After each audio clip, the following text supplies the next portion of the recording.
बोलिए भागवत भगवान की जय हो। आइए कथा के प्रथम दिवस में प्रवेश करते हैं। सर्वप्रथम कोई भी शुभ कार्य करते हैं तो सबसे पहले किसको मनाते हैं हम? कोई भी शुभ मांगलिक कार्यक्रम करते हैं विनायक जी महाराज को मनाते हैं। तो आज हम भी बड़े भाव से विनायक जी महाराज को मनाकर इस दिव्य अनुष्ठान 7 दिवसीय श्रीमद् भागवत महापुराण कथा ज्ञान यज्ञ में प्रवेश करेंगे।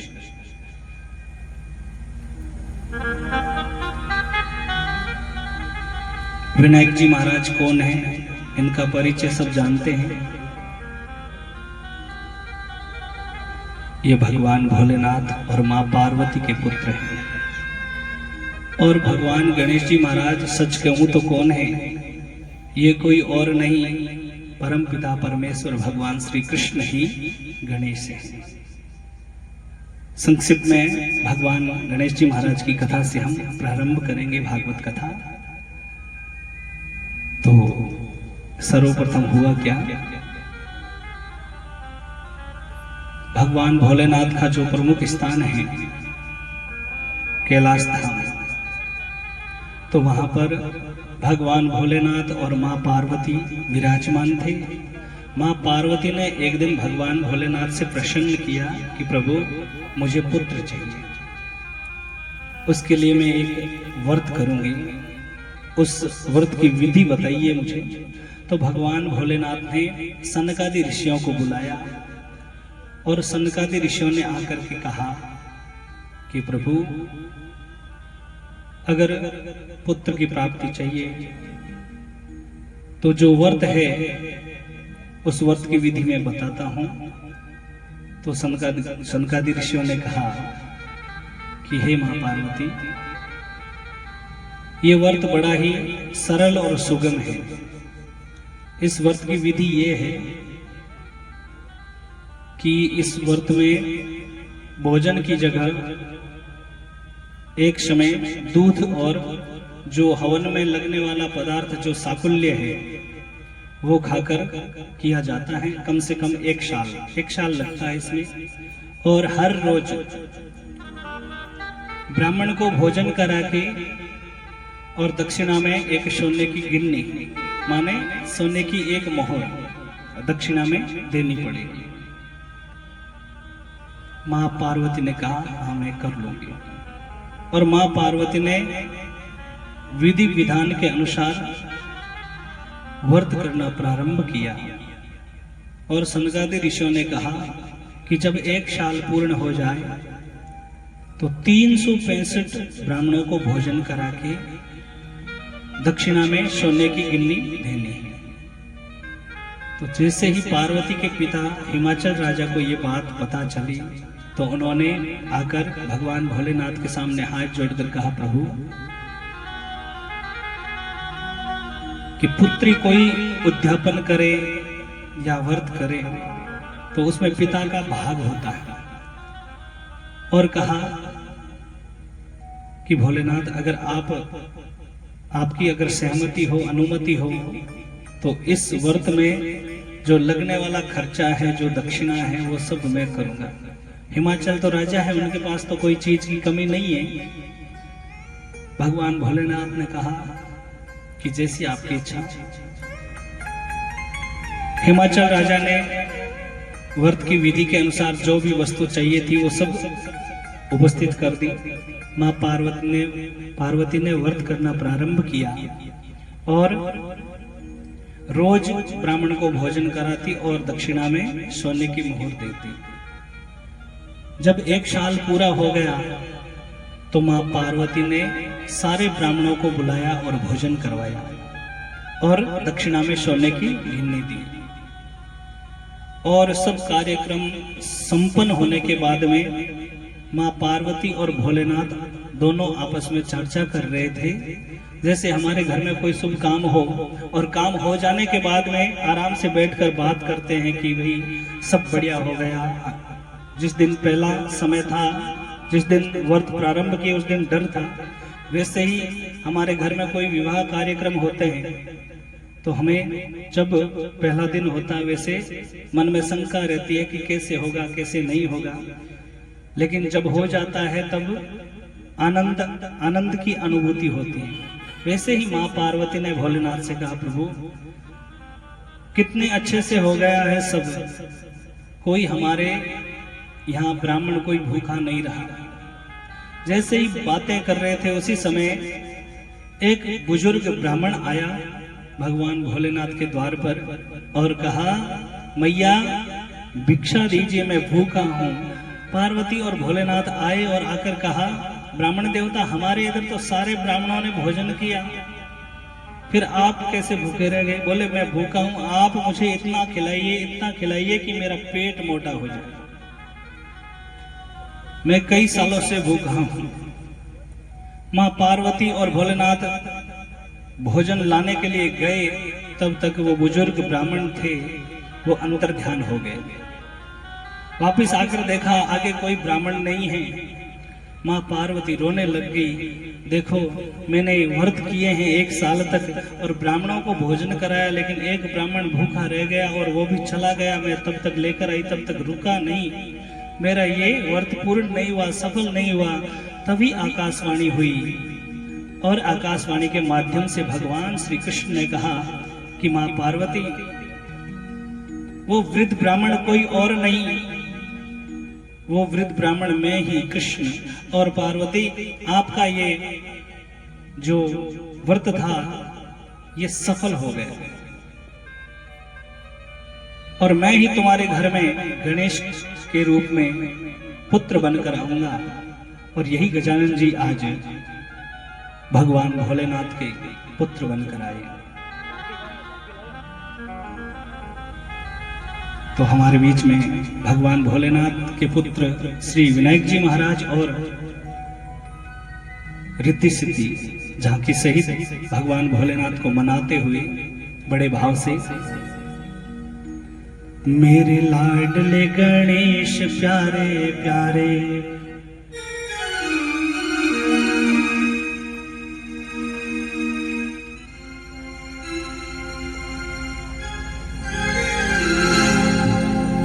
मेरे लाडले गणेश प्यारे प्यारे, माता गुरा जी की आंखों के तारे, प्रभु सभा बीच में आ जाना, आ जाना, मेरे लाडले गणेश प्यारे प्यारे, ओ माता गुरा जी की आंखों के तारे।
रिद्धि सिद्धि सहित पधारे हैं। बोली विनायक जी महाराज की। तेरी काया चल चल चल चल, किरणों का है जिसमें बसे, तेरी काया कंचन कंचन, किरणों का है जिसमें बसेरा, तेरी सूंड सुंदाली मूरत, तेरी आंखों में खुशियों का डेरा, तेरी सूंड सुंदाली मूरत, तेरी आंखों में खुशियों का डेरा, तेरी महिमा अपरंपार तुझको पूजे संसार, तेरी महिमा अपरंपार तुझको पूजे संसार, प्रभु अमृत रस बरसा जाना, तेरे लाडले गणेश प्यारे प्यारे, भोले बाबा जी के आंखों के प्यारे।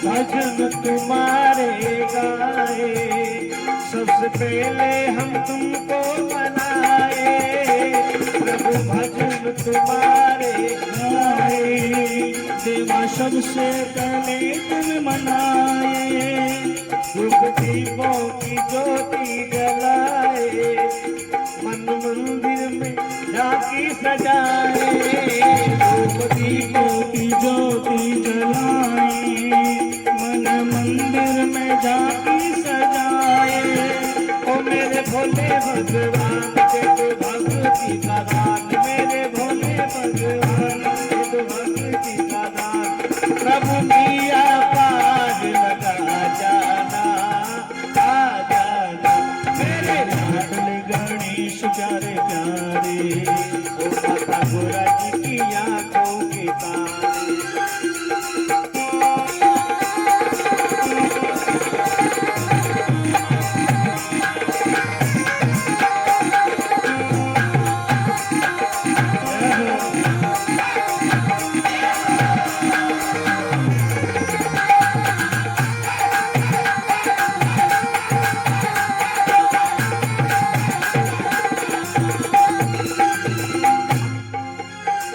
मेरे विघ्न विनाशक देवा, सबसे पहले करा तेरी सेवा, मेरे विघ्न विनाशक देवा, सबसे पहले करे तेरी सेवा, ओ सारे जग में आनंद छाया, बोलो बोलो गजानन देवा, सारे जग में आनंद छाया, बोलो बोलो गजानंद देवा, ओ बाजे सूर्य और तान तेरा गुण गाए संसार, बाजे सूर्य और तान तेरा गुण गाए संसार, गुरु की कनक कनक आ जाना, आ जाना, मेरे लाडले गणेश प्यारे प्यारे, ओ बाबा भोले जी की आंखों के तारे, प्रभु नैया पार लगा जाना, आ जाना, मेरे लाडले गणेश प्यारे प्यारे। बोलिए विनायक जी महाराज की जय हो, उमापति महादेव की जय हो। आइए कथा में प्रवेश करते हैं। कोई भी शुभ काम मांगलिक कार्यक्रम करे तो भगवान विनायक जी महाराज को जरूर याद करते हैं। उसी प्रकार हमने भी विनायक जी महाराज की संक्षिप्त में कथा सुनी और हम भागवत कथा में प्रवेश करते हैं।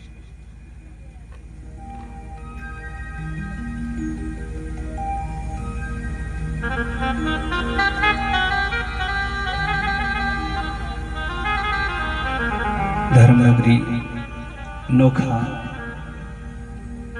जंबेश्वर चौक में आयोजित श्रीमद् भागवत महापुराण कथा ज्ञान यज्ञ। बड़े ही सौभाग्यशाली हैं हम कि हमें श्रीमद् भागवत कथा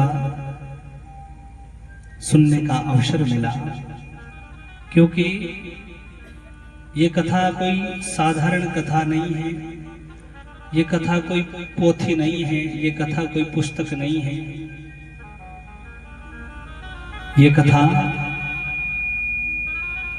इस कथा को हम अगर किताब भी कह दें तो अपराध लगता है।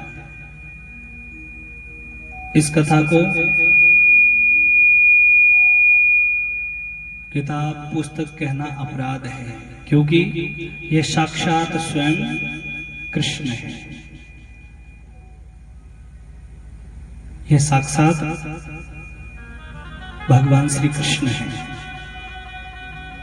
क्योंकि ये जीव मोह माया में लगा हुआ रहता है, केवल और केवल ये 7 दिन श्रीमद् भागवत महापुराण कथा ज्ञान यज्ञ सुनने मात्र से इस जीव का कल्याण हो जाता है, अगर कोई भाव से इस कथा को सुन ले तो। क्योंकि कलयुग में केवल और केवल मुक्ति का जो साधन है वो है श्रीमद् भागवत महापुराण कथा। ये वो कथा है जो मन की सारी व्यथा को मिटा दे। कहते हैं बचपन में बच्चों को श्री महाभारत सुनाना चाहिए। महाभारत करती क्या है? महाभारत जीना सिखाती है कि किस तरह से हमें चलना चाहिए। महाभारत हमें जीना सिखाती है। कहते हैं युवा अवस्था आती है तब श्री राम कथा सुननी चाहिए, पढ़नी चाहिए, क्योंकि राम कथा हमें चलना सिखाएगी। राम कथा सुनने से मार्ग भटकेंगे नहीं। महाभारत जीना सिखाती है और रामायण राम कथा चलना सिखाती है। भगवान श्री रामचंद्र जी ने अपने पिता दशरथ जी का आशीर्वाद समझकर उन्होंने 14 साल का वनवास ले लिया। कितने साल का? 14 साल का वनवास ले लिया। महाराज रामचंद्र जी हमें आदर्श सिखाते हैं कि इस तरह से पिता का आशीर्वाद समझकर चलेंगे तो जीवन में कोई भी प्रकार का कष्ट आएगा वो दूर हो जाएगा। क्योंकि इस संसार में तो कष्ट ही है। जिसने ये मानव तन धारा है उसके जीवन में तो कष्ट रहेगा। इसलिए इस भवसागर से पार होने के लिए हमें ग्रंथों का सहारा लेना पड़ेगा, वेद पुराण का सहारा लेना पड़ेगा।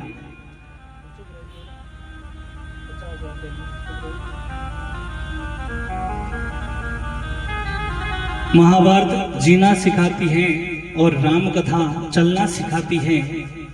फिर ये भागवत कथा क्या करती है बताइए? ये भागवत कथा मरना सिखाती है। मरना तो सत्य है, ये तो अटल सत्य है। जिसने जन्म लिया है उसको जाना निश्चित है। केवल मृत्यु ही सत्य है। इसलिए इस मरण को कैसे सुधारें, ये हमें श्रीमद् भागवत महापुराण कथा सिखाएगी। क्योंकि इसका प्रमाण है, राजा परीक्षित ने इस कथा को सुना 7 दिन और 7 दिन में परीक्षित की मुक्ति हो गई। महाराज ऐसे कई प्रमाण हमें इस श्रीमद् भागवत महापुराण कथा में हमें मिलेंगे। जिन्होंने सत का संग किया है वो इस भवसागर से पार हुए। आइए हम भी इस कथा का सहारा लेते हैं और अपने जीवन को सफल बनाते हैं। कोई भी कथा सुनो तो कथा का परिचय होना अति आवश्यक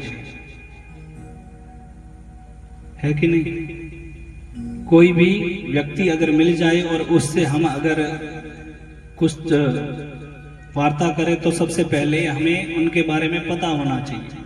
उसी प्रकार हम इस कथा को सुनेंगे तो इस कथा के बारे में हमें पता होना चाहिए। पहली बात ये कि श्रीमद् भागवत महापुराण कथा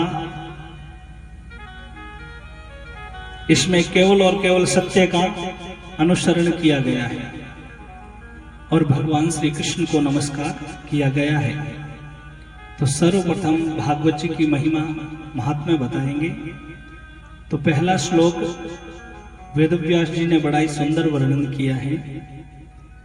ओम सच्चिदानंद रूपाय विश्वोत्पत्त्यादि हेतवे तापत्रय विनाशाय श्री कृष्णाय वयं नमः। भगवान श्री कृष्ण को नमस्कार करके भगवान के नाम की महिमा बताई गई है कि भगवान कैसे हैं, भगवान का स्वरूप कैसा है। किसी ने भगवान को देखा तो भगवान कैसे दिखते हैं और भगवान करते क्या हैं। तो वही भागवत जी में सबसे पहले महात्म्य बताया गया है। भगवान का स्वरूप सच्चिदानंद, पहला स्वरूप बताया गया है सत्य।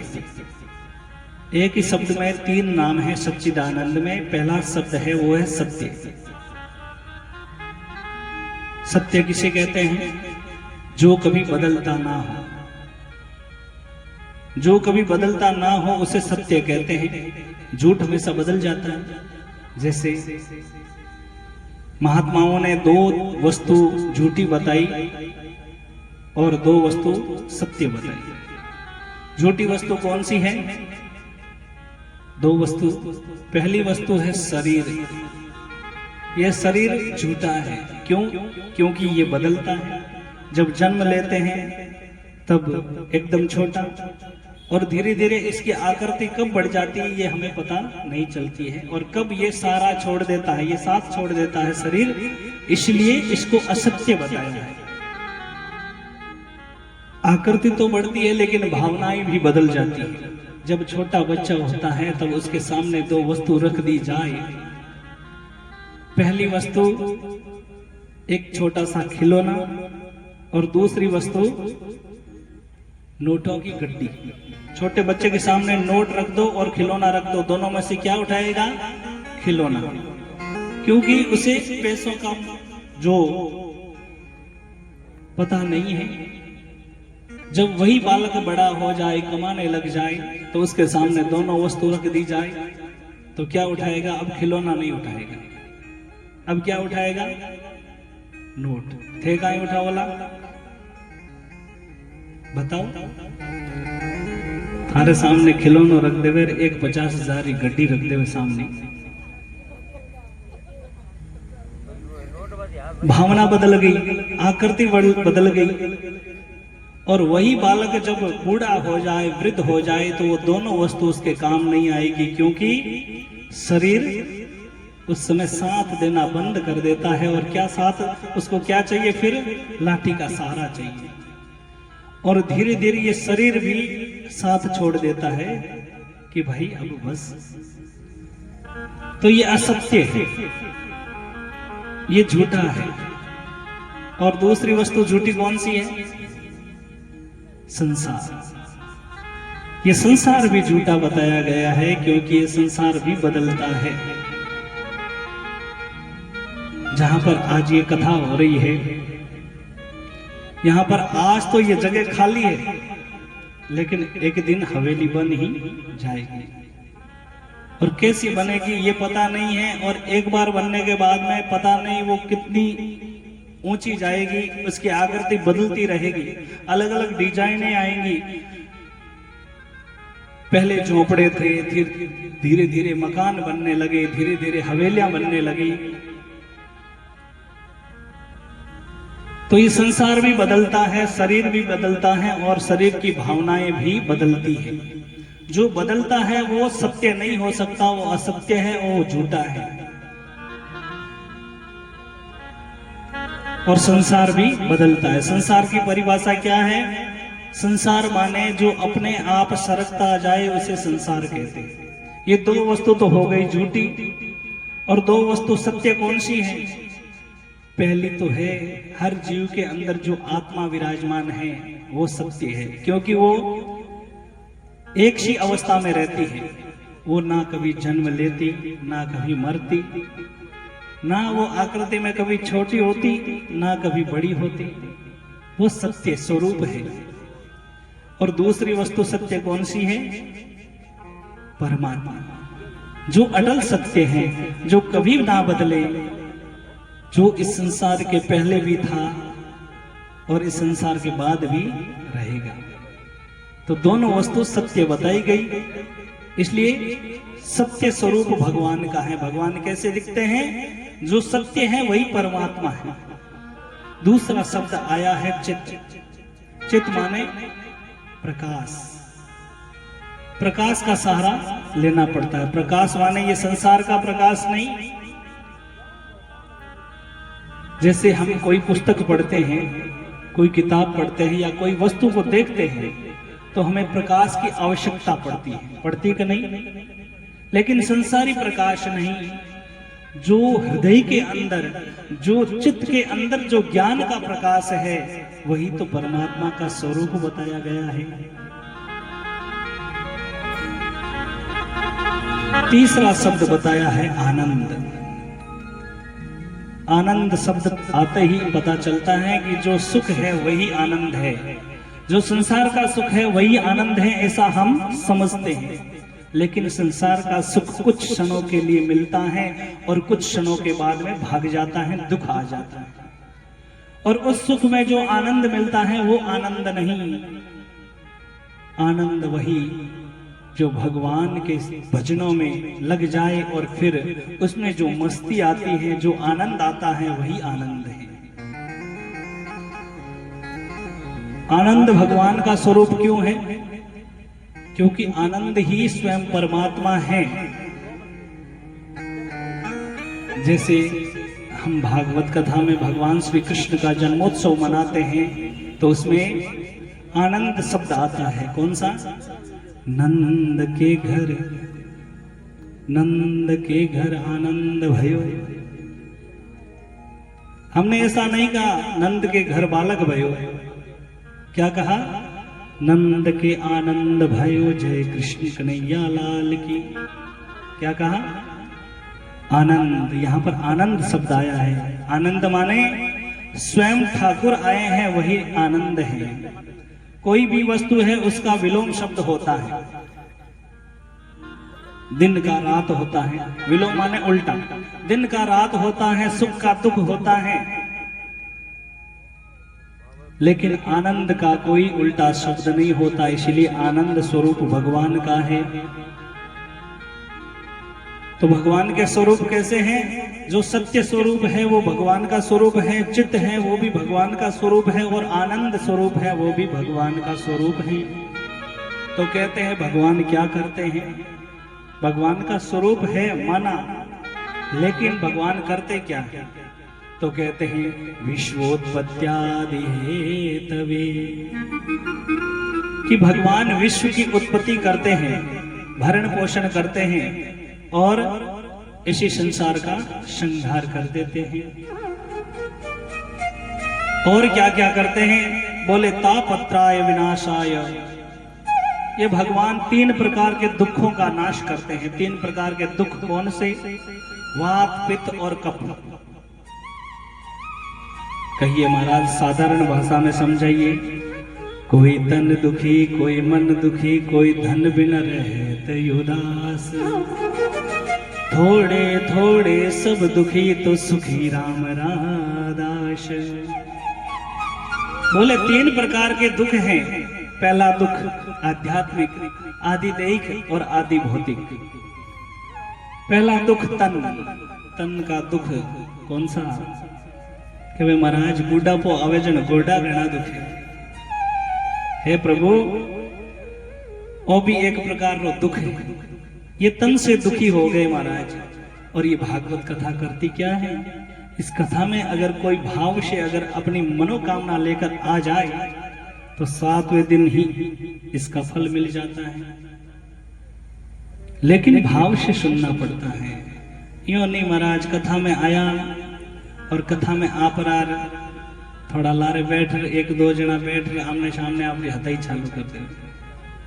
क्या वे 7 दिन 7 दिन तक मैं कथा सुनी सी। एक माता जी जगह रोज कथा में जाओ, महीने महीने 30 दिन वे 30 तारीख कथा सुनने वास्ते जाता।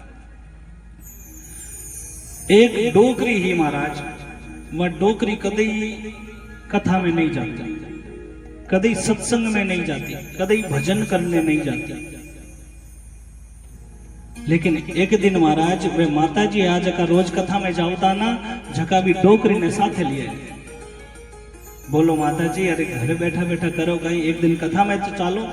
कथा में अगर एक भी शब्द अगर कान में पड़ जाए भाव से तो कल्याण हो जाता है, लेकिन वो शब्द कान में पड़े ही तो कोनी।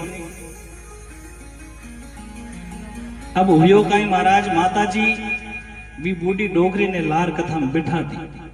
माता जी तो लारे बैठ आप रे सब पहचान वाला है, रोज कथा कर सुनी जाए, और लारे बैठ आप रो ग्रुप रमायने जय श्यारा आप री कथा भाई तू काई करियो, थारे घर में काम की तो लारे रियो तू कणा काई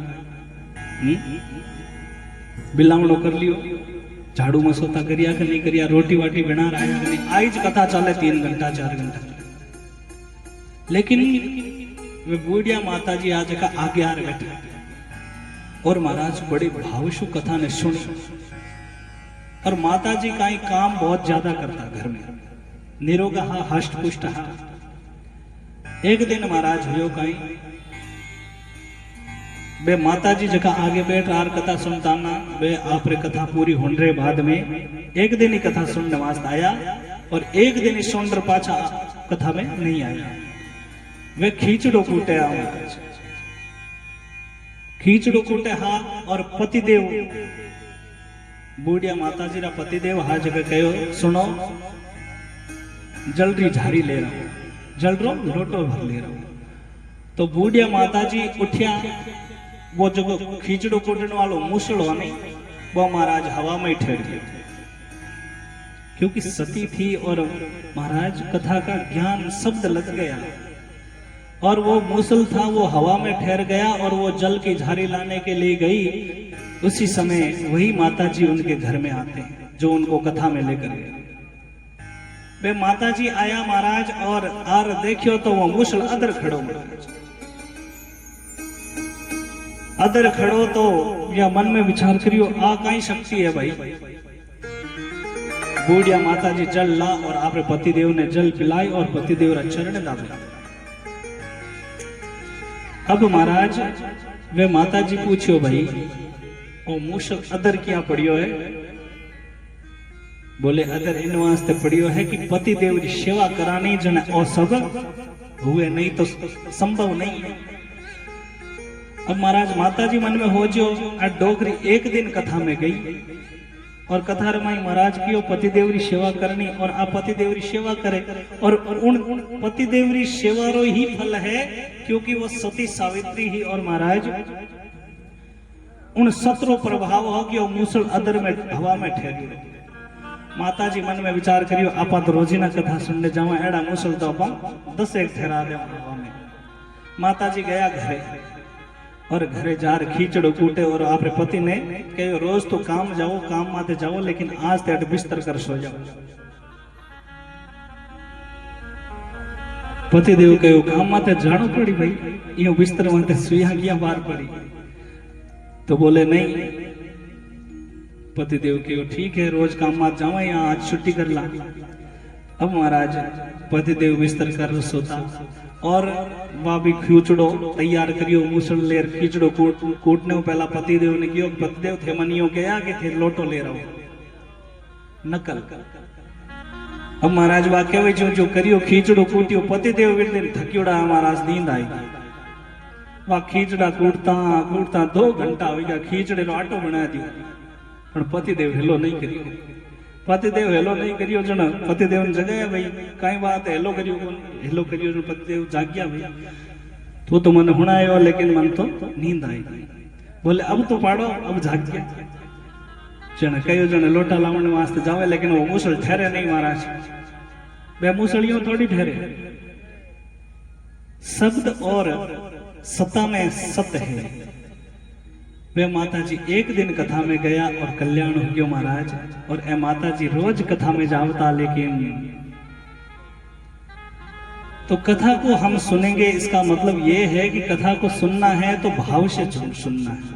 अगर बातें करनी है, हताया करनी है, जने तो घर ही एक दिन प्रोग्राम रहा कर सबने बुला दो, चौकी हता ही हुए। लेकिन यहाँ पर तो केवल और केवल सत्य का संग किया जाता है, यहाँ पर असत्य बातें नहीं होनी चाहिए। सबसे पहले कथा का नियम ये है कि कथा में बैठने से पहले मन को एक जगह ठहराएं, फिर कथा को श्रवण करें और जो भी बात करें उनको रोके। भाई आपकी वजह से कथा में विक्षेप आ रहा है, बाधाएं आ रही, इसलिए ध्यान देकर कथा को सुने।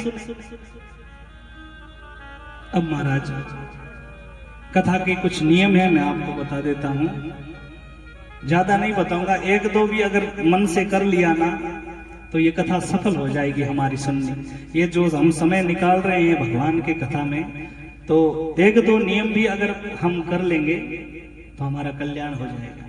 मेरा कथा सुनाना भी सार्थक हो जाएगा और आपका भी सुनना सार्थक हो जाएगा। पहली बात यह है कि कथा को 7 दिन तक सुनने के लिए आए। दूसरी बात, आज से 7 दिन तक हमें हाथ के नाखून और बाल को काटना नहीं है। तीसरी बात, कथा में आए तो साथ में 2-4 जनों को और लेकर आए, ताकि हमारी वजह से किसी के कानों में शब्द पड़ जाए, उसका कल्याण हो जाए। चौथी बात, अपने मन को साथ में लेकर आए। महाराज आपा तो बैठा अठ कथा सुना, लेकिन मन है जो घर रो हिसाब लगाने वास्ते दौड़ियो भाग्यो जावे कि दूध कितो आयो, दूध रो हिसाब करनो है। क्योंकि मन रे तो कोई किरायो लागे नहीं, किरायो तो लागे तो शरीर ने लागे। अगर अठू बीकानेर जानो रहे तो बस में भाड़ो देनो पड़े, पण ओ मन है जो बिना किराए बंबई, दिल्ली, कोलकाता कठे भी जावे, तो सबसे पहला ई मन ने एक जगह राख और कथा सुन। कहवे महाराज ओ मन तो एक जगह रहे क्यों भाई? कहवे महाराज जो ही कथा रे मायने बैठा ओ मन है जो बंबई, दिल्ली, कलकत्ता दौड़ियो जावे, कथा में बैठता है ई कौन जान, ई कद कौन जावे। के महाराज नोटारी गड्डियां गिनानी झटे मन हाथ रहता। तो जिस प्रकार हम संसार की माया को गिनने में मन को साथ रखते हैं, उसी प्रकार इस मन को कथा में भी साथ में लेकर आए। के महाराज ओ मन तो ड्रेवे को नट बैठता है, मन तो जावे ही जावे। जैसे हम संसार के कुछ काम करते हैं तो भगवान याद नहीं आते, लेकिन भगवान का टंकोरा जैसे ही बजाते हैं कि इनकी काम याद आ जाए। आवे कि नहीं? घर रे मायने एक बीरनी हाँ, सासू जी हाँ, चक्कू हो जो मेल भूल गया, पूरो दिन लाग गयो महाराज चक्कू को नहीं लातो। और साम्राज्य धूप बत्ती रो टाइम हुयो, घंटी बजाई, अरे वो तो वही आले रे मायने रखियो महाराज। क्योंकि हम ज्यादा कहाँ रहते हैं? संसार में रहते हैं, भजनों में नहीं रहते। इसलिए ज्यादा तो भजनों में रहना चाहिए। संसार में तो वैसे ही आए हुए हैं, 84 लाख से बैठे हैं, 84 लाख योनियों से भटक रहे हैं संसार में।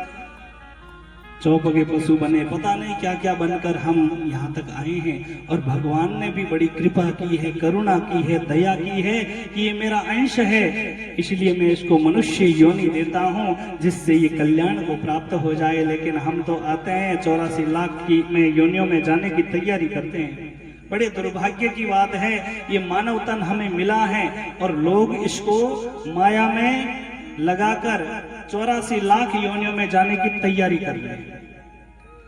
और बड़े भाग्यशाली वो पशु हैं जो मानव तन में आने की तैयारी कर रहे हैं, क्योंकि वो तो अपने कर्मों को भोग रहे हैं और हमने कर्मों को भोग कर वापस तो इस मनुष्य तन तक आए हैं। कहते हैं मनुष्य जीवन कोई साधारण जीवन नहीं है, ये तो देवताओं को भी बड़ा दुर्लभ है, लेकिन हम अज्ञानता के अंधेरे में फंसे हुए हैं। कहते हैं ये शरीर तो मिट्टी का मैल है। नहीं महाराज, मैं कहता हूँ ये मिट्टी का मैल नहीं है, ये देवता भी तरसते हैं कि मानव तन अगर मिल जाए तो मोक्ष को प्राप्त हो जाते हैं। देवताओं को सब कुछ दिया लेकिन मोक्ष छीन लिया महाराज। ये धर्म अर्थ काम मोक्ष ये चार पुरुषार्थ हैं। ये चारों पुरुषार्थ इस मनुष्य जीवन में ही सुलभ है, बाकी कोई योनि में सुलभ नहीं है। इसलिए भगवान ने बड़ी कृपा की है, ये मानव तन हमें दिया है और हम मोक्ष के भागीदार भी हो सकते हैं भाव से अगर कथा को श्रवण कर ले तो। लेकिन करते क्या है महाराज, भाव से माया को जरूर गिनते हैं। अब महाराज होता क्या है, सबसे पहले इस मन को हम साथ में लेकर आए और मन से कथा को श्रवण करें।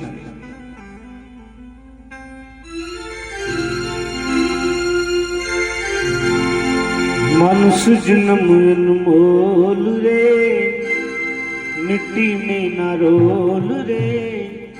अब जो मिला है फिर न मिलेगा, कभी नहीं कभी नहीं कभी नहीं रे।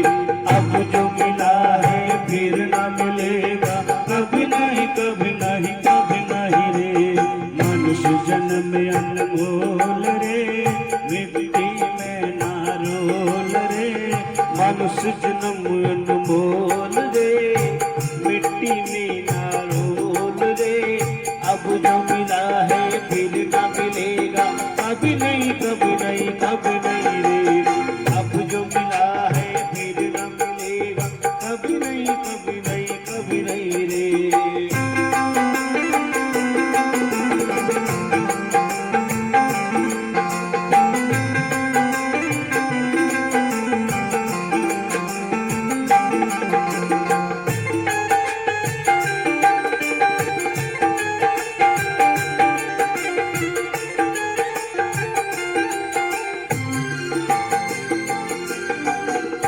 तू सत्संग में आया कर, भजन प्रभु के गाया कर। तू सत्संग में आया कर, भजन प्रभु के गाया कर।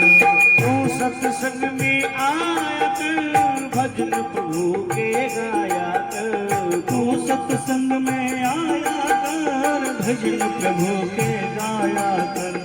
सांझ सवेरे बैठ के बंदे हरि का ध्यान लगाया कर। सांझ सवेरे बैठ के बंदे हरि का ध्यान लगाया कर। अरे नहीं लगता कुछ मोल रे, मिट्टी में ना रोल रे।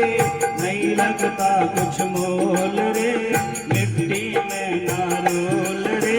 अब जो मिला है फिर न मिलेगा, कभी नहीं कभी नहीं कभी नहीं रे। अब जो मिला है फिर न मिलेगा, अरे ये बड़े भाव में कभी नहीं कभी नहीं रे। मनुष्य जन्म अनमोल रे।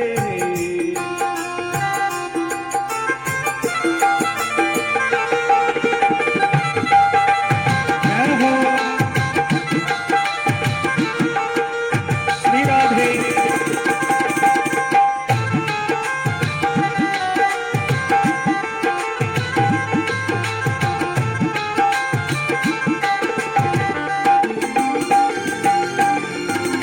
बुलबुला पानी का मत कर जोर जवानी का।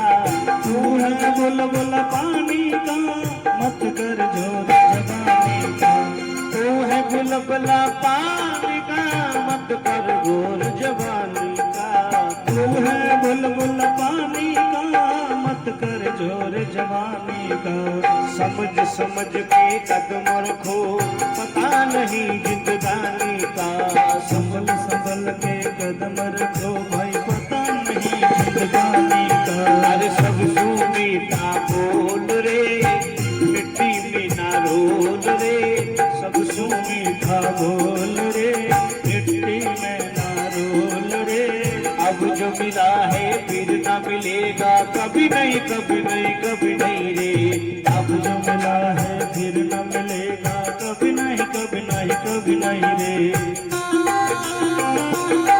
जय हो श्री राधे।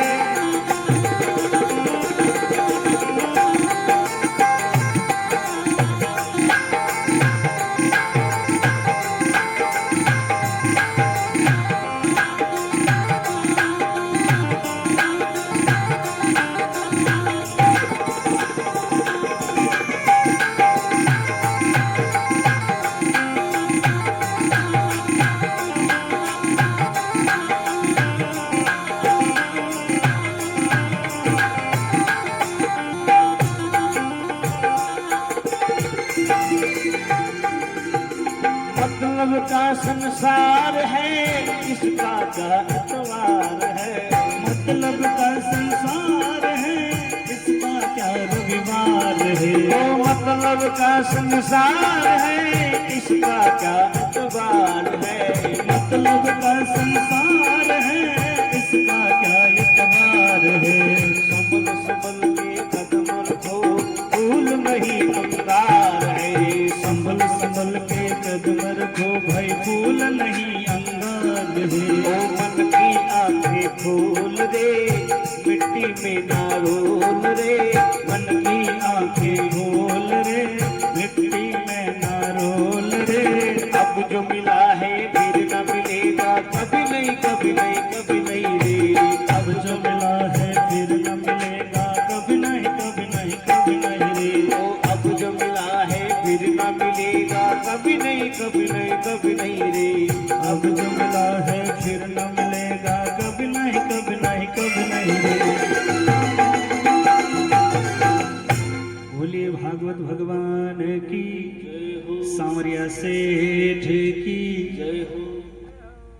ये मनुष्य जीवन बड़ा दुर्लभ है। देवता भी भगवान के सामने हाथ जोड़कर प्रभु से प्रार्थना करते हैं, प्रभु एक बार मनुष्य जीवन दे दीजिए। पर कहते हैं दुर्लभो मानसो देहो, देहि नाम क्षणभंगुरः। कहते हैं ये मनुष्य जीवन बड़ा दुर्लभ है महाराज, बड़ा ही दुर्लभ है। जब भगवान की कृपा नहीं अति कृपा हो जाए तब ये मनुष्य जीवन हमें मिलता है। पर हम अज्ञानी ठहरे इस संसार में, जो संसार की माया है उस माया में हम बंध जाते हैं। इस संसार में बंधन कौन से?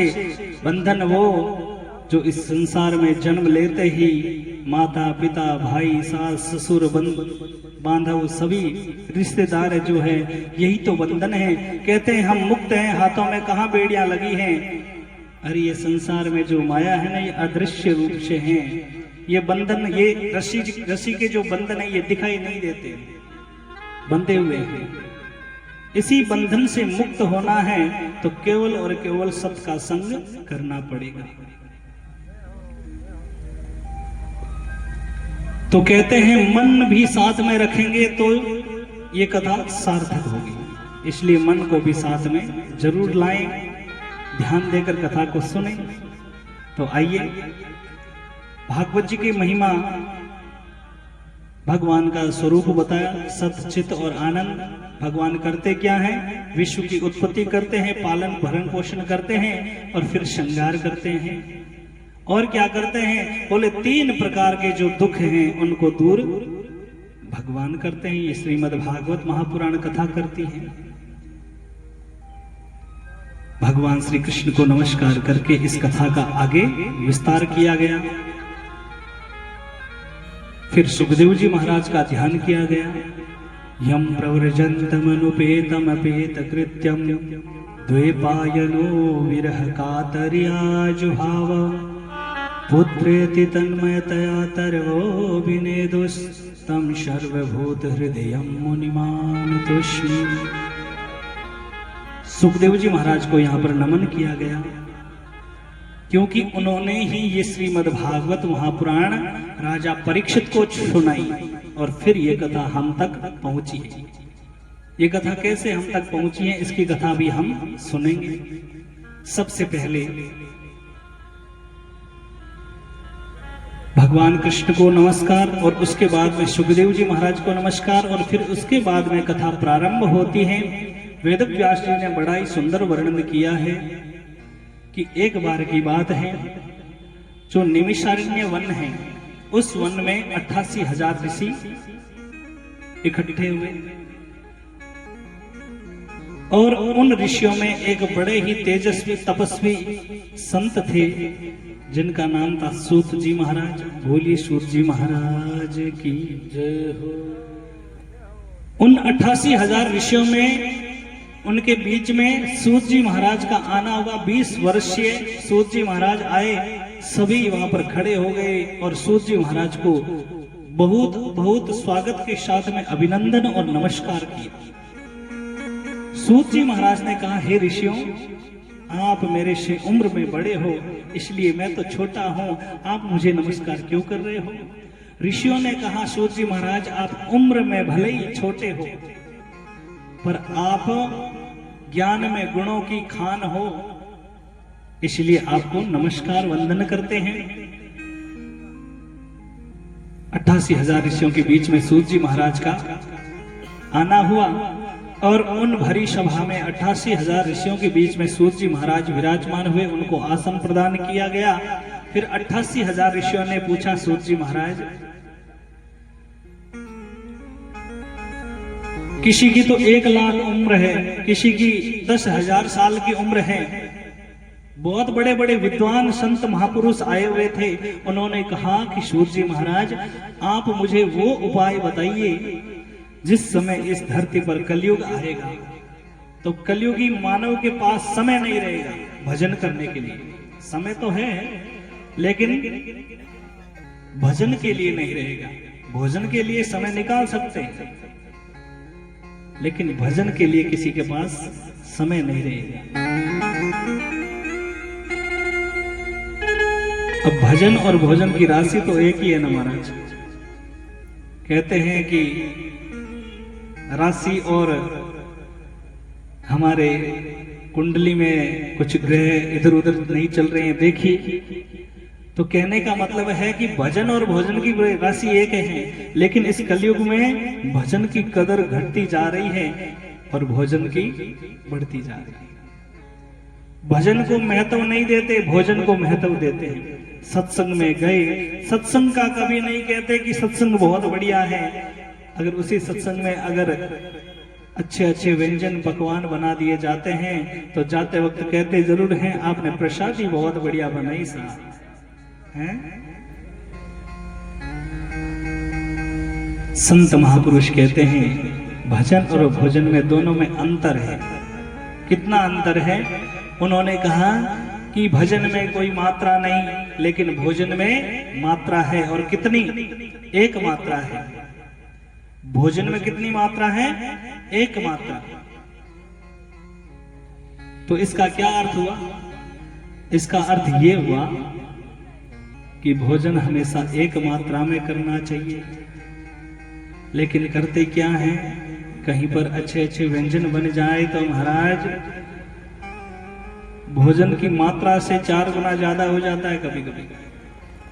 कि प्रसाद अच्छा था, भोजन अच्छा था, इसीलिए ज्यादा हो गया।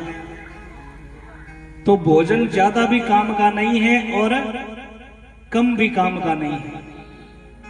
सही बात है। भोजन ज्यादा भी काम का नहीं है और कम भी काम का नहीं है, इसीलिए एक मात्रा में होना चाहिए। भोजन पर एक मात्रा लगी है, इसलिए एक मात्रा में भोजन होना चाहिए। और भजन में कितनी मात्रा लगी है? भजन में कोई मात्रा नहीं, कोई मात्रा नहीं, साधारण 3 अक्षर का शब्द है भजन। तो महापुरुष सिद्ध पुरुष कहते हैं कि भोजन एक मात्रा में होना चाहिए लेकिन भजन की कोई मात्रा नहीं है, इसलिए अनंत होना चाहिए। लेकिन अनंत होता नहीं है महाराज। अनंत की छोड़ो, 7 दिनों में 1 दिन भी हो जाए तो भवसागर से पार हो जाए। ये सत्संग भगवान की कृपा से मिलती है और कृपा से भी नहीं, अति कृपा से।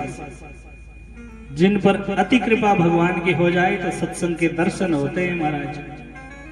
संत समागम हरि कथा और तुलसी दुर्लभ दोय, सुत द्वारा और लक्ष्मी पापी के भी होय। संत समागम हरि कथा, अगर संतों का मिलन हो जाए और भागवत कथा, राम कथा, महाभारत कथा, श्याम कथा, अगर सत्संग कथा मिल जाती है और संत मिल जाते हैं तो समझो भगवान की अति कृपा हुई। संत के दर्शन बड़े दुर्लभ हैं। संत मिल जाए तो पूरी भागवत कथा का फल मिल जाए और भागवत कथा की सत्संग मिल जाए तो संत मिलने के बराबर फल मिल जाए और संत मिल जाए तो भगवान समझोगे इस घर पर आए। ऐसे भाव होने चाहिए। लेकिन कलयुग का प्रभाव है महाराज, और कहते हैं विपरीत बुद्धि विनाश काले। कलयुग का प्रभाव है, इसलिए बुद्धि विपरीत चलती है, उल्टी दिशा में चलती है, और कहते हैं जिसकी बुद्धि उल्टी चली है उसका विनाश तय है। इसलिए बुद्धि को उल्टी ना चलने दे, ये प्रयत्न करेंगे तो हो जाएगा। संत समागम हरि कथा और तुलसी दुर्लभ दोय। ये तुलसी भी अगर घर में अगर प्रकट है तो भगवान की विशेष कृपा है। सुत द्वारा और लक्ष्मी, सुत कहा गया पुत्र या पौत्र, अपनी पीढ़ियों को कहा गया। द्वारा कहा गया हवेली घर को, और लक्ष्मी, सुत द्वारा और लक्ष्मी पापी के भी होय। ये तीन चीज पापियों के पास भी मिल जाएगी, लेकिन असली धनवान कौन? जिनके पास संत महात्मा आते हैं, जिनको कथाएं मिलती हैं, जिनके घर में तुलसी माता का पौधा है। गाय खड़ी जिस घर के द्वारे, समझो उस घर कृष्ण पधारे। जिन घर में गायें हैं या जिनके घर के सामने गौ माता विराजमान है, समझो साक्षात स्वयं कृष्ण आए हुए हैं। ऐसा भाव होना चाहिए। ये कथा हमें भगवान के नाम की महिमा बताएगी।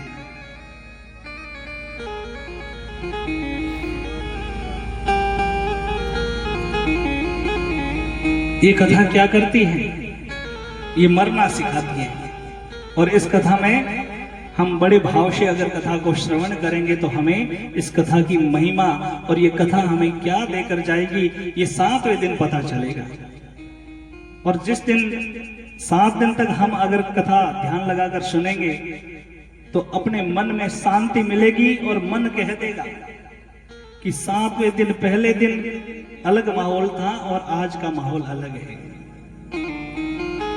ये कथा का ही प्रताप है, ये भगवान की कृपा ही है। जितने भी श्रोतागण विराजमान हैं, जितने भी यहाँ पर इस दिव्य प्रांगण में विराजमान हैं, सभी पर भगवान की अति कृपा हुई है। क्योंकि कृपा के बिना कथा सुनना संभव नहीं है महाराज। 88,000 ऋषियों ने प्रसन्न किया कि सूत जी महाराज, आने वाला कलयुग बड़ा भयानक होगा, सभी जीवों के पास समय नहीं रहेगा, तो उनकी मुक्ति कैसे होगी बताइए। काल व्याल मुख ग्रास, त्रास निर्नाश हेतवे, श्रीमद् भागवतम शास्त्रम कलोकीरेण भाषितम। ऋषियों ने पूछा कि काल व्याल मुख ग्रासा, ये मृत्यु एक अजगर के मुंह की तरह मुंह फैला के बैठी है, पता नहीं कब ये मृत्यु आ जाए, और कलयुग में उनका कल्याण कैसे होगा, ऐसा निर्णय करके ऐसे प्रवचन हमें कीजिए। तो सूत जी महाराज ने बड़ा अच्छा भाव दिया। श्रीमद् भागवतम शास्त्रम कलोकीरेण भाषितम। केवल और केवल श्रीमद् भागवत शास्त्र है। अगर उस कथा को सुन लिया तो मुक्ति हो जाएगी।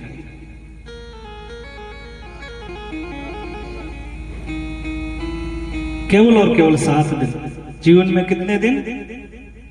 पूरे जीवन में कितने दिन? 7 दिन। लेकिन महाराज जैसे ही सत्संग आती है, कथा आती है, तो कहते हैं महाराज आज तो हमारे वो काम हो गया और आज हमारे वो काम हो गया।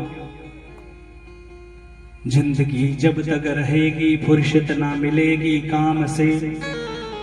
जिंदगी जब तक रहेगी फुर्सत ना मिलेगी काम से। कुछ समय ऐसा निकालो प्रेम कर लो हरि नाम से। जिस दिन से हमने भोजन खाना प्रारंभ किया है, जिस दिन से हमारा अन्न प्राशन हुआ है, जिस दिन से हमने समझ पकड़ी है, तब से हम महाराज इस संसार के कामों में लगे हुए हैं, है कि नहीं? केवल और केवल 7 ही दिन की तो बात है। जिस दिन से हमने समझ पकड़ के रखी है, तब से हम काम करते आए हैं, आज तक काम ही करते हैं, अंत तक करेंगे। काम कभी पूरा होता है? पूछ लो माताओं बहनों से, घर का काम कभी पूरा होता है? तो बाहर वाला भी कैसे होगा बताओ। आज एक काम पूरा हुआ है, कल दूसरा काम चलता है। ये संसार है, ये संसार की रीति है। लेकिन फिर भी कुछ समय ऐसा निकालना पड़ता है, जैसे घर में या परिवार में या रिश्तेदारों में या पड़ोस में अगर कोई विवाह या कोई भी कार्यक्रम हो तो घर का काम फटाफट निपटा के लगाकर वापस आकर करते हैं और हो जाता है। उसी प्रकार ये 7 दिन का कार्यक्रम है। झटपट काम करके फटाफट इस कथा में आए, कथा को सुने और फिर वापस जाकर करें। ऐसा तो है नहीं कि इस 4 घंटों में भी काम करेंगे तो शाम तक काम पूरा हो जाएगा, ऐसा तो हो नहीं सकता। ये संसार की रीति है। केवल और केवल श्रीमद् भागवत शास्त्र हम सुनेंगे तो हमारा भी कल्याण हो जाएगा। जैसे ही महाराज श्रीमद् भागवत महापुराण कथा का कहा सुनने का, तो ऋषियों ने प्रश्न किया कि सूत जी महाराज, वेद व्यास जी ने 18 पुराण बनाए। कितने? 18 पुराण। और ये श्रीमद् भागवत महापुराण तो अभी बनाया है, इससे पहले तो 17 पुराण बनाए, 4 वेद बनाए, 6 शास्त्र बनाए। पुराणों को छोड़ो, वेद बड़े होंगे? सूत जी ने कहा बिल्कुल वेद बड़े हैं। तो आपने वेदों का नहीं कहा, आपने पुराणों का नहीं कहा, आपने शास्त्रों का नहीं कहा, आपने श्रीमद् भागवत महापुराण का। ऐसा क्या है श्रीमद् भागवत महापुराण कथा? क्या वेद बड़े नहीं हैं? बोले बड़े हैं। जिस प्रकार एक पेड़ होता है, मानो आम का पेड़, तो पेड़ जो है वो है वेद, और वेद रूपी पेड़ का पका हुआ जो फल है आम रूपी, वो है श्रीमद् भागवत महापुराण कथा। बोले इसकी महिमा इतनी बड़ी कैसे है? बोले महिमा इतनी बड़ी इसलिए है कि जिस समय सुखदेव जी महाराज ने श्रीमद् भागवत महापुराण कथा का वाचन प्रारंभ किया, परीक्षित को सुनाना प्रारंभ किया, तो उस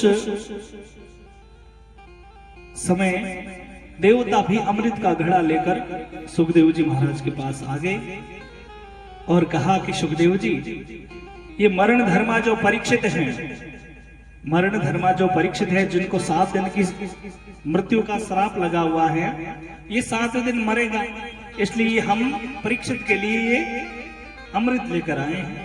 आप एक काम कीजिए, ये अमृत तो मरण धर्मा परीक्षित को दे दीजिए, लेकिन ये अमृत तुल्य श्रीमद् भागवत महापुराण का रसपान हमें करवा दीजिए। क्व शुधा कव कथा लोके क्व काच क्व मणिर्महान ब्रह्मारा तो विचार्ये यम तथा देवन जहाश है। जैसे ही अमृत का घड़ा लेकर सुखदेव जी महाराज के पास आए और कहा कि ये परीक्षित को दीजिए, और परीक्षित के जो श्रीमद् भागवत महापुराण है अमृत के बदले ये भागवत कथा हमें दे दीजिए। सुखदेव जी महाराज ने कहा, अरे देवताओं, अरे छल्याओं, ये अमृत ये कांच के टुकड़े के समान है, और ये भागवत ये अनमोल है, इसका कोई मोल नहीं है। अरे देवताओं, ये कांच के टुकड़े के समान जो अमृत तुम लेकर आए हो, इसकी बराबरी श्रीमद् भागवत महापुराण से कर रहे हो। जाओ, तुमने इस भागवत का मोल किया, इसलिए मैं ये कथा तुम्हें नहीं सुनाऊंगा। देवता भागे भागे भगवान नारायण के पास जाते हैं और कहते हैं, प्रभु सुखदेव जी ने हमें कथा नहीं सुनाई। तो भगवान ने कहा, तुमने कुछ गलती की होगी, इसलिए ये कथा नहीं मिली। ये कथा हर किसी को नहीं मिलती महाराज। कहते हैं, भाग्योदय न बहु जन्म समर्जिते न, जन्म जन्मांतर के जब पुण्य उदय होते हैं, जागृत होते हैं, तब ये सी कथाएं हमें मिलती है। हमारे कई जन्मों के पुण्य जागृत हुए हैं, कई जन्मों के पुण्य जागृत हुए, तब जाकर ये कथा आज हमें मिली है। इसकी ऐसी महिमा बताई है। कहा कि हमने अमृत ले जाकर दिया, लेकिन उन्होंने मना कर दिया कि मैं ये अमृत भी नहीं लूंगा और कथा भी श्रवण नहीं करूंगा। तो इसलिए श्रीमद् भागवत महापुराण कथा में कभी भेदभाव नहीं करना चाहिए। देवताओं ने किया, इसलिए देवता वंचित रहे। उसी प्रकार आजकल भी कुछ लोग हैं जो इस भागवत कथा का मोल भाव कर लेते हैं, इसलिए वो वंचित रह जाते हैं। क्योंकि ये तो अनमोल है, ये तो साक्षात स्वयं कृष्ण है। हम ग्रंथ इसलिए कहते हैं क्योंकि ग्रंथ और शास्त्र से बड़ा कोई शब्द नहीं है, इसलिए पुराणों को हम शास्त्र कहते हैं। कहते हैं कि नहीं? 88,000 ऋषियों ने कहा कि सूत जी वेद बड़े होने चाहिए। सूत जी ने कहा वेद है वो आम का पेड़ है, और उसी आम के पेड़ का पका हुआ जो आम रूपी फल है वो है श्रीमद् भागवत महापुराण कथा। तो कहते हैं कि आम रूपी जो फल है, ये फल कोई खाएगा तो इसमें तो छिलके भी हैं, गुठली भी है। तो महाराज सूत जी महाराज ने कहा कि ये इस फल में कभी छिलके नहीं हो सकते, इस फल में कभी गुठली नहीं हो सकती, इसमें तो केवल और केवल रस ही रस है। बोले ये फल खट्टा होगा, आम का फल कभी कभी खट्टा भी निकल जाता है। तो कहते हैं कि जिस फल को सुखदेव जी महाराज ने चखा है, जिस फल को सुई ने चोंच मारी है, वो फल कभी खट्टा नहीं हो सकता। और इस भागवत रूपी फल को किसने चखा है? बोलिए सुखदेव जी महाराज की जय। सुखदेव जी ने इस कथा को चखा है, इसलिए ये खट्टा नहीं हो सकता। बोले केवल और केवल रस ही रस है, तो ये जब धरती पर गिरा होगा तो ये फट गया होगा, ये रस बिखर गया होगा। बोले ये धरती पर सीधे नहीं आया है, ये गिरता नहीं है कभी। बोले ये भागवत कथा कहाँ से प्रकट हुई, आप हमें बताने की कृपा करें। आप सभी को पता है ये भागवत कथा कहाँ से आई है? बोलो ना। नोखा धर्म नगरी है, नोखा में तो कथाएं होती रहती हैं। मेरी कथा भी ये नोखा में 7वीं कथा है। नोखा धर्म नगरी है। बताओ भागवत कथा कहां से प्रकट हुई? कहते हैं याद रखना, कल पूछूंगा मैं। आज की जो कथा हो रही है ना, ये कल पूछूंगा मैं। कथा को आप याद रखो। संसार की बातें याद रह जाती है, लेकिन भगवान की कथाओं को याद रखना बहुत जरूरी है। अटिनो निकाल दो महाराज, वो कथा रो तो कोई सार नहीं है। बातें तो जब हृदय में प्रवेश कर जाए तो उस कथा का तो महिमा भी अलग है। इसलिए कथा को अपने हृदय में धारण करते हैं। कहते हैं महाराज कथा होना कहीं कथा रमाए तो बैठता ही नींद आवे। तो कहते हैं नींद आने कोई बड़ी बात नहीं है। ये भगवान की कथाएं फूलों का सेज है, इसलिए फूलों पर जब बैठते हैं तो आनंद आता है, और आनंद जहां पर आता है वहां पर सुकून मिलता है। महाराज नींद आनी स्वाभाविक है। माँ पार्वती को भी अमर कथा सुनने के समय में नींद आ गई। महाराज नींद आनी कोई बड़ी बात नहीं है। नींद कहाँ नहीं आती? जहां पर कांटे होते हैं वहां पर नींद नहीं आती, लेकिन जहां पर फूल हो वहां पर तो नींद आएगी। इसलिए हमें संभल कर रहना है। हाँ, नींद क्यों आती है पता है? जब भगवान श्री राम ने रावण के भाई कुंभकर्ण को मारा तो ये निद्रा देवी सामने आकर हाथ जोड़कर प्रभु को कहती है, प्रभु आपने मेरे पति को आपने मारा है, आपने मेरे पति को मारा है, इसलिए मैं आपके वैकुंठ के ताले लगवा दूंगी, वैकुंठ का दरवाजा बंद करवा दूं। भगवान ने कहा इतनी क्या हिम्मत है जो तू वैकुंठ के ताले लगवा दोगी? निद्रा देवी ने कहा कि जहाँ पर आपके कथाएं होती हैं, जहाँ पर आपके भजन होते हैं, जहाँ सत्संग होती है, मैं वहाँ पर प्रवेश करूंगी और जितने भी सुनने वाले हैं उनके माथे में जाकर बैठ जाऊंगी। जैसे ही कथा प्रारंभ होगी उनको नींद आ जाएगी, और नींद आएगी तो कथा को सुन नहीं पाएंगे, और कथा नहीं सुनेंगे तो वैकुंठ में तो कोई आएगा नहीं, और खाली गोदा मारा तो ताड़े लागे महाराज। इसलिए ध्यान रखना, खाली गोदाम में कहीं लागे ताड़ो बंद हो जावे। तो भगवान ने कहा कि निद्रा देवी, तुझ में इतनी हिम्मत है तो अगर मेरे कथा करने वाले, अगर कथा सुनने वाले या भजन सुनने वाले या भजन करने वाले अगर गलती से भी कीर्तन करके अगर मेरा जयकारा आप लगा देंगे तो तुझे वहां से भागना पड़ेगा। इसलिए हम भी भगवान का छोटा सा बड़ा कीर्तन करते हुए, भगवान का जयकारा लगाते हुए निद्रा देवी को भगाते हैं और फिर कथा में प्रवेश करते हैं। जय जय राधा, हो जय जय राधा, जय जय राधा रमण हरि बोल, जय जय राधा रमण हरि बोल, जय राधा रमण हरि बोल, जय जय राधा रमण बड़े हरि बोल, ताली बजाते हुए जय जय राधा रमण हरि बोल, जय जय राधा रमण हरि बोल, जय जय राधा रमण हरि बोल, जय जय राधा रमण हरि बोल, जय जय राधा रमण हरि बोल।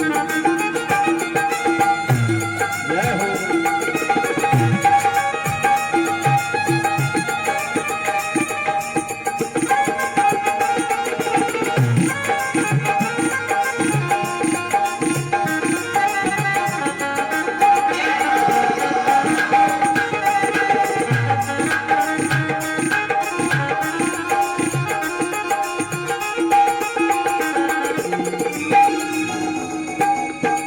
मन मेरा बोले राधे राधे, मन मेरा बोले राधे राधे, मन मेरा बोले राधे राधे, मन मेरा बोले राधे राधे, मन मेरा बोले राधे राधे, मन मेरा बोले राधे राधे।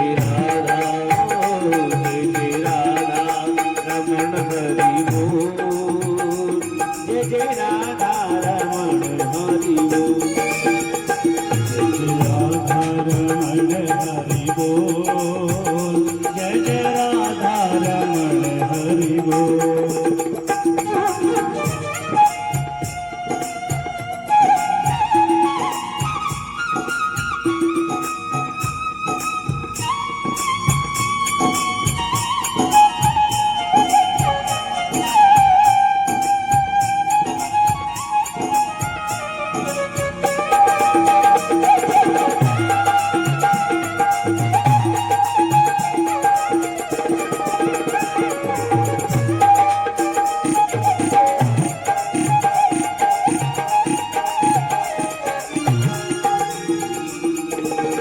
मन मेरा बोले राधे राधे, मन मेरा बोले राधे राधे, मन मेरा बोले राधे राधे, मन मेरा बोले राधे राधे, मन मेरा बोले राधे राधे, मन मेरा बोले राधे राधे। जय जय राधा, जय जय राधा रमण हरि बोल, जय जय राधा रमण हरि बोल, जय जय राधा रमण हरि बोल, जय जय राधा रमण हरि बोल, जय जय राधा रमण हरि बोल, जय जय राधा रमण हरि बोल।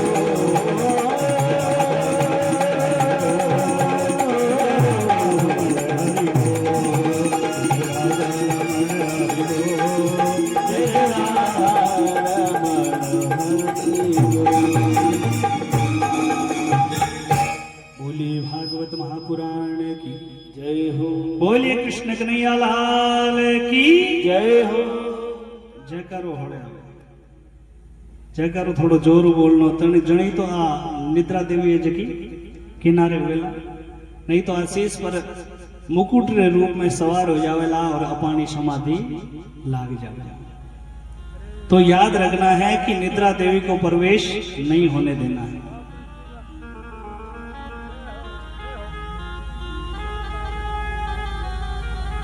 कहते हैं ये भागवत कथा सर्वप्रथम चतुश्लोकी 4 श्लोक में भगवान नारायण हंसा अवतार में ब्रह्मा जी को दी। सर्वप्रथम भगवान नारायण ने ब्रह्मा जी को ये कथा चतुश्लोकी भागवत के रूप में दी और ब्रह्मा जी ने अपने पुत्र नारद को दी और नारद ने वेदव्यास जी महाराज को ये कथा चतुश्लोकी भागवत दी। वेदव्यास जी महाराज के पास ये 4 ही श्लोक में भागवत कथा आई, लेकिन इन्होंने इस श्रीमद् भागवत कथा को विस्तार करके 18,000 श्लोक, 4 श्लोक के कितने बनाए? 18,000 श्लोक बनाए, 12 स्कंद बनाए और 335 अध्याय बनाए। दिन साल में दिन कितने होते हैं? एक साल में कितने दिन होते हैं? 365। और भागवत जी में कितने पाठ हैं? 335। यानी 30 दिन अगर छुट्टी भी रख लेना तो 335 दिनों में हर रोज एक दिन में एक पाठ भी अगर भागवत का पढ़ लें तो एक साल में ये श्रीमद् भागवत महापुराण का पाठ हमारा हो जाता है। होता है कि नहीं? 7 दिन नहीं कर सकते कोई बात नहीं, लेकिन अलग अलग भाग में विस्तार करके 335 अध्याय बनाए। रोज अगर एक भी पाठ कर ले 10-15 मिनट आधा घंटा निकाल कर तो एक साल में ये भागवत कथा हमारी पूरी हो जाती है। तो कहते हैं 335 पाठ, 12 स्कंद और 18,000 श्लोक वेदव्यास जी ने बनाए और इस तरह से इसकी रचना करके भारी भरकम श्रीमद् भागवत महापुराण तैयार किया। और वेदव्यास जी ने अपने पुत्र सुखदेव जी महाराज को यह कथा दी और सुखदेव जी ने राजा परीक्षित को सुनाई और परीक्षित शिष्य बना और सुखदेव जी गुरु बने और ये गुरु और शिष्य की परंपरा से, रीति रिवाज से ये श्रीमद् भागवत महापुराण कथा हम तक पहुंची। अब तो पता है ना श्रीमद् भागवत महापुराण कहां से प्रकट हुई, कहां से हुई बताओ? अभी तो मैंने बताया कि महाराज याद तो घणे राखा पण जो ही पंडालों बारे निकला दमदार बेड़ा पार वही घोड़ार वही स्वार, मन साथ में रहता नहीं इसलिए कथा पल्ले पड़ती नहीं। लेकिन मैं तो कहता हूं अगर मन जिस दिन हमारे सपोर्ट में आ गया ना उस दिन से हम इस भवसागर से पार हो जाएंगे, क्योंकि पूरा मामला ही मन के ऊपर है। मन के हारे हार है, मन के हारे हार है और मन के जीते जीत, मन ही मिलावत राम को मन ही करावत फजीत। कि मन की गति है अटपटी, कि मन की गति है अटपटी और झटपट लखी न जाए, जे मन की खटपट मिटे तो चटपट दर्शन होए। पूरा मामला मन पर अटका हुआ है। अगर ये मन हमारी अगर सपोर्ट करने लग जाए, जिस प्रकार से हम सिफारिश करते हैं ना स्कूल में बच्चे की कि ये मेरा बच्चा है इसका ध्यान रखना, मैं सपोर्ट करता हूं, कुछ भी गलती हो जाए तो पहले आप मुझे बताना फिर इसको सजा देना। उसी प्रकार ये मन अगर संभल जाए, हमारी सपोर्ट करने लग जाए तो वापस इस भवसागर में हम उलझेंगे नहीं। लेकिन मामला तो मन पर अटक जाता है, यहीं पर तो अटक जाता है, क्योंकि मन के पीछे हम दौड़ भागते हैं, मन के पीछे दौड़ते हैं। मन जहां जाता है वहां पर हम भाग लेते हैं कि नहीं? और कहते हैं मन के पीछे अगर दौड़े ना तो क्या स्थिति होगी। जिस प्रकार राजा रावण की स्थिति हुई, जिस प्रकार दुर्योधन की हुई, जिस प्रकार हिरण्यकश्यप की हुई। कोई मत चालो हिरणे मन डरे लारे। कथा हिंदी में मिलेगी लेकिन भजन प्योर मारवाड़ी में मिलेंगे आप, क्योंकि मायड़ भाषा है, बहुत मीठी है ये तो। कोई मत चालो हिरणे मन डरे लारे, तो 84 भुगतावे रे। कोई मत चालो हिरणे मन डरे लारे, कोई मत चालो हिरणे मन डरे लारे।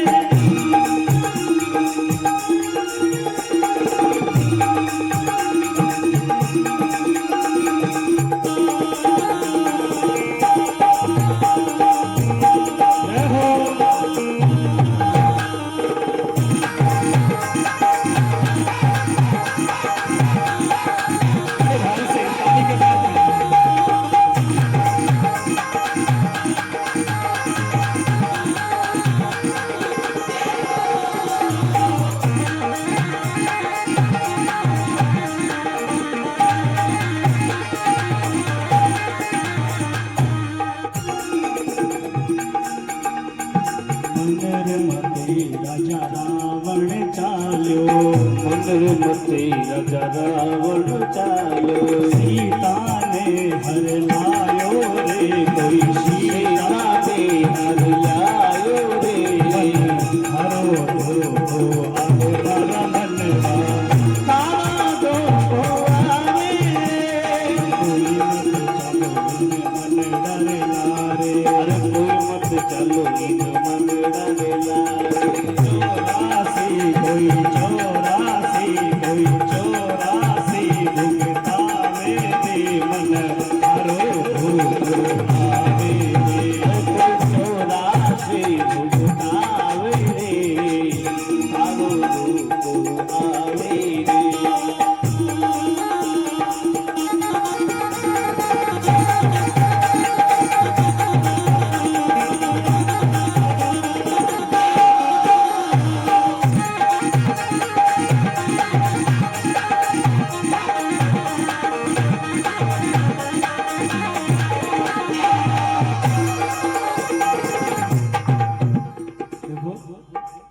भजन जहाँ पर आता है ना वहाँ पर ताल बजाने चाहिए। ये तालियों की भी एक सेवा है। जिसने बजाए ताल, जिसने बजाए ताल बदल गए हाल, और उसको मिल गए मदन गोपाल। इसलिए ताली बजाए। एक पलक में लंग जलाई, एक पलक में लंग जलाई।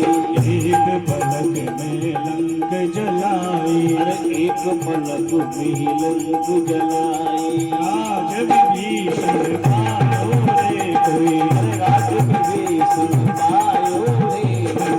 हरो हो अरे मारा बनवा, अरे तारा तो को आवे। कोई मत चालो इन मन डरे लारे, अरे कोई मत चालो इन मन डरे लारे।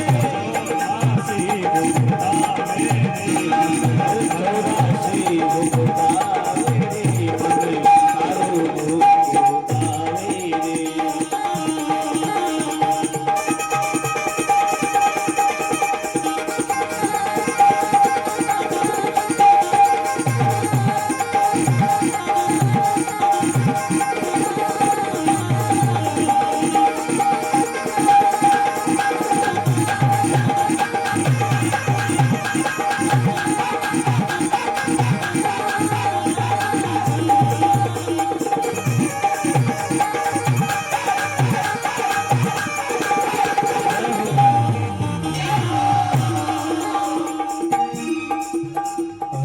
मन रे मते हिरणा कुश चालो, मन रे मते हिरणा कुश चालो।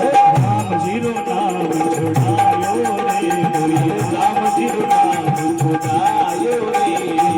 हरो हो अरे मारा मनवा, अरे तारा तो को आवे। कोई मत चालो इन मन डरे लारे, अरे कोई मत चालो इन मन डरे लारे। 84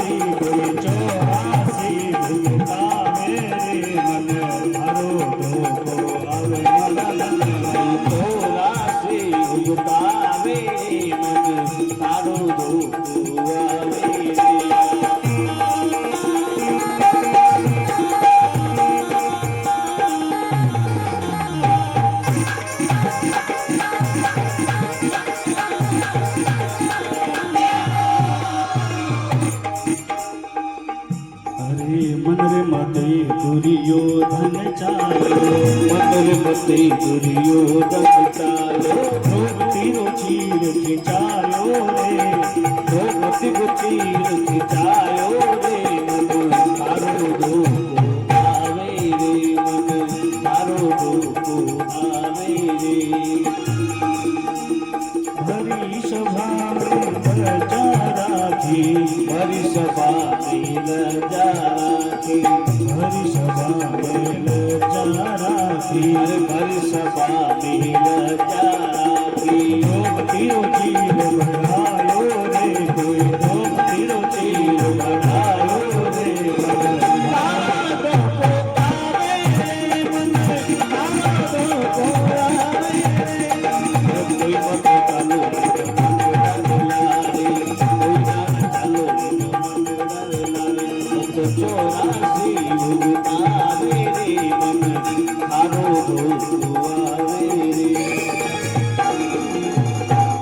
बोलिए कृष्ण कन्हैया लाल की जय हो। तो सारी बात कहां पर अटकती है? मन पर। इसलिए मन को साथ में हर रोज लेकर आए, पहले मन को भेजें फिर आए। मन यहां पर रहेगा तभी तो हम आएंगे, और जिस दिन हम इस कथा में मन से आएंगे उस दिन से हमारी ये कथा सफल हो जाएगी। तो आज कथा का पहला दिन है, सभी तैयारियों में सुबह जल्दी से लगे हुए हैं, और आप भी घर के काम काजों को छोड़ कर आए हैं। तो कल ठीक समय पर पधारना। कथा का समय रहेगा 12:15 बजे से 4:15 बजे तक। और 15 तारीख से अगर आप लोगों की इच्छा रहेगी तो भक्त नरसिंह मेहता के दिव्य चरित्र नानी बायरो मायरो, अगर आप लोगों की सहमति होगी तो हम कथा को जरूर रात्रि 8 बजे से 10 बजे तक 15 तारीख से, कल से नहीं परसों से शुरू करेंगे। तो सभी माताओं बहनों से निवेदन रहेगा कि ठीक समय पर पधारें। कृपया महावीर जी जाजरा से निवेदन है कि एक बार स्टेज पे जाए, मंच पे जाए।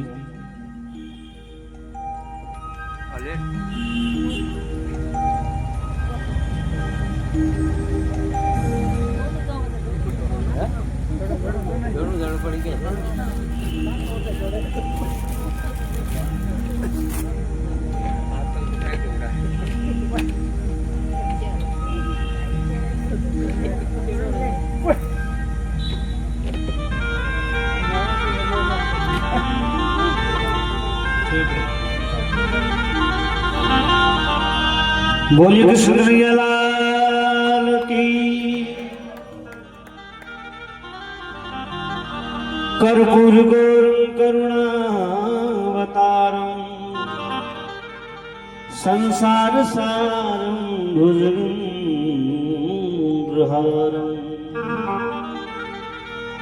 सदा वसंतम हृदयारविन्दे भावं भवानी सहितं नमामि।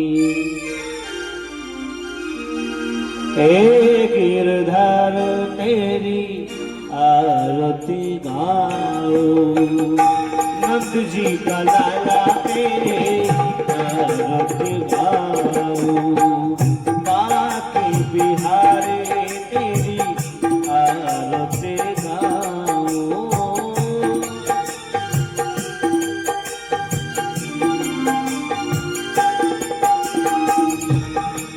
आरती गाओ प्यारे आपको रिझाओ, आरती गाओ प्यारे आपको रिझाओ। ये गिरधर तेरी आरती गाओ, बाके बिहारी तेरी आरती गाओ।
बाके बिहारी तेरी आरती गाओ, श्याम सुंदर तेरी आरती गाओ।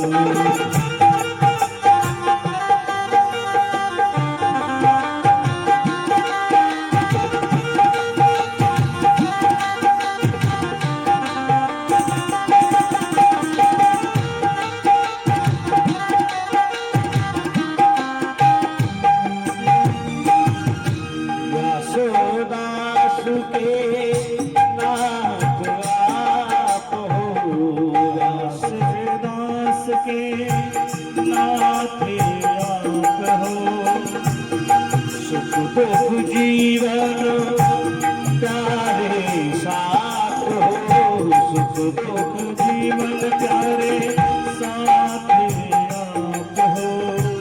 व्यास दास के आप हो, व्यास दास के नाथ आप हो, शेर चरणों में बलि बलि जाओ, शेर चरणों में बलि जाओ, श्री बाके बिहारी तेरी आरती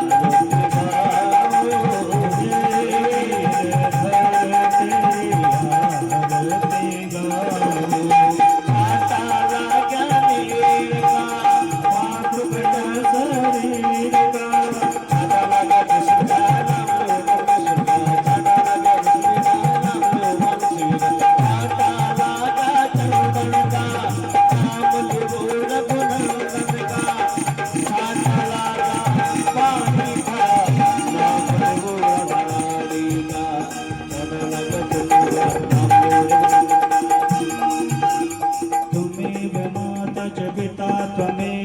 त्वमेव बन्धु च सखा त्वमेव, त्वमेव विद्या तृणं त्वमेव, त्वमेव सर्वं मम देव। कायेन वाचा मनसेन्द्रियैर्वा बुद्ध्यात्मना वा प्रकृतिस्वभावा करोमि यत्तत् सकलं परस्मै नारायणायति समर्पयामि। नानासुगन्धि पुष्पाणि यथा कलोधनानि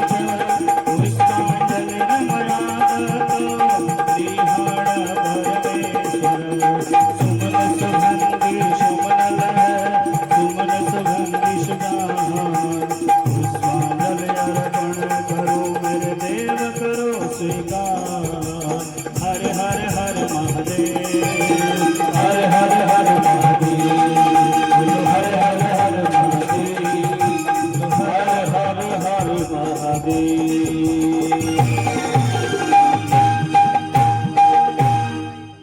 हरे राम राम राम हरे हरे, हरे कृष्ण कृष्ण कृष्ण हरे हरे, हरे राम राम राम हरे, हरे कृष्ण कृष्ण कृष्ण